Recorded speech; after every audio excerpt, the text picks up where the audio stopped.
Well, g'day kids, how you doing? I'm back in England.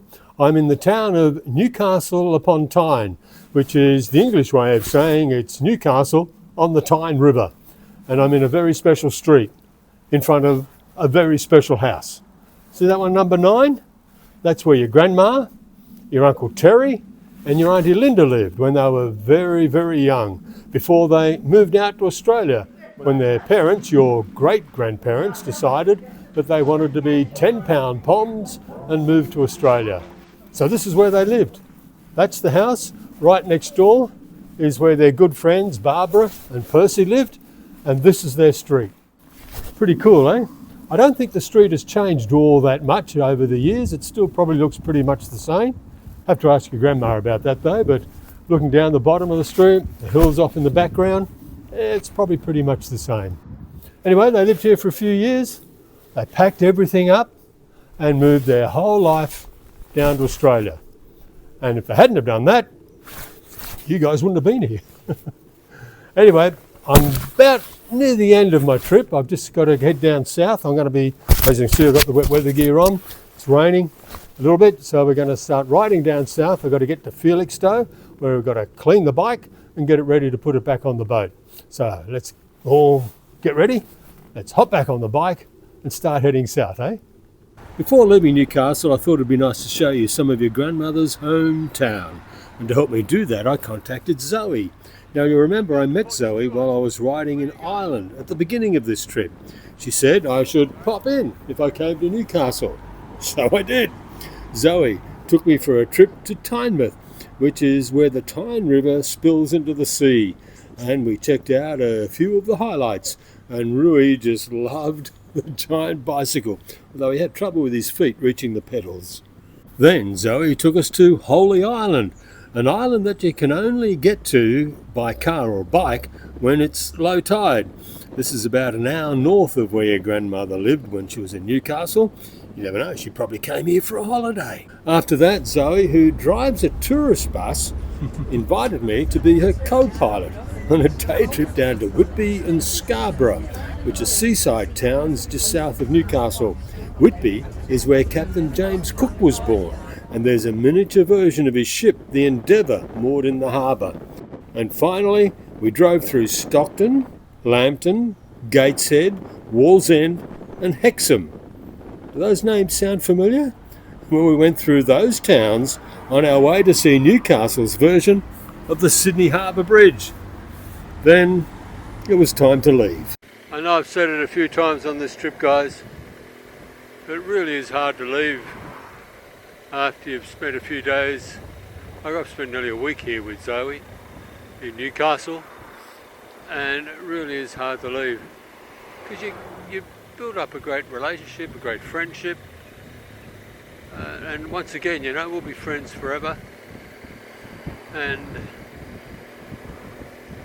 you know, you're sort of riding away, and you know the chances of actually seeing each other again are pretty remote. So this is the last day on the bike, heading down to Felixstowe.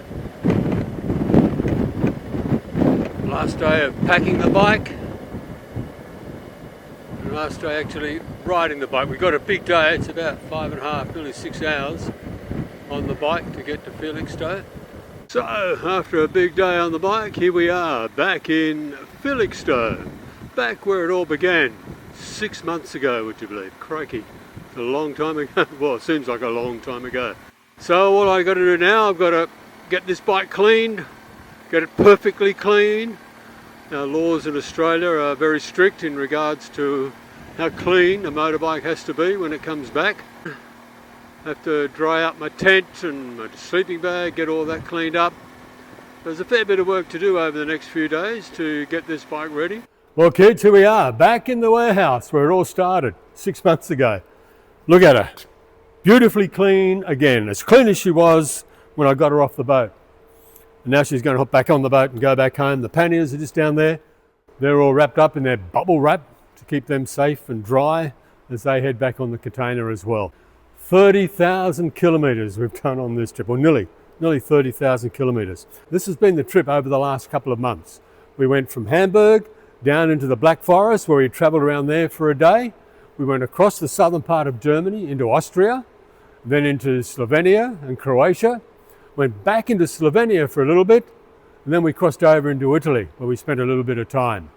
From Italy, we did a short little trip one day through Switzerland, and then we went back into France, and we went up through Brittany and Normandy, and from there we went on the train, remember, got the little shuttle across back into the UK, went up the middle of the UK, what an amazing ride that was, up into Scotland, did the North Coast 500, came back down to Newcastle, and then back down to Felixstowe where we are right now.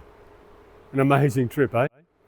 You know, kids, a lot of people have asked me what has been the highlight of this trip, and there have been many, obviously. But really, the number one highlight has been the people I've met along the way. From the short acquaintances, people who I've shared a coffee with or a campsite with overnight, to those who've hosted me while I've been couch surfing, and people I've met on this trip who have offered to put me up for a couple of days, a week in many cases, and have shared their cities with me, shared their food with me, shared their time and their friendship with me. So many people on this trip have become very good friends and will be friends for life. And to those people, I would like to say thank you. You've made this trip so very special for me. I'm so very grateful for everything you've done for me. And maybe now you will all come to Australia and see me in my own little area down in the great southern land. I know a lot of you have said, oh, I don't really want to go to Australia, all the snakes and spiders. Well, have a look at this. This is what you can expect to see when you come to Australia. Does that make you worry? Does that make you scared? It's not that bad, it's not that bad. Love to see it. I hope one day you can all come down and visit me in Australia and I can repay the generosity and the hospitality and the companionship that you've shown me on this trip. Hey, Bill, where are you? Well guys, I'm back in Australia with the 6 reasons that I came back. The 6 little magnets who enticed me to come back to Australia. And I really want to thank you all for everything you've done for me. I really love you guys. Guys, I want to thank you a lot. You really made the trip fantastic. I love you so much. And God loves you too.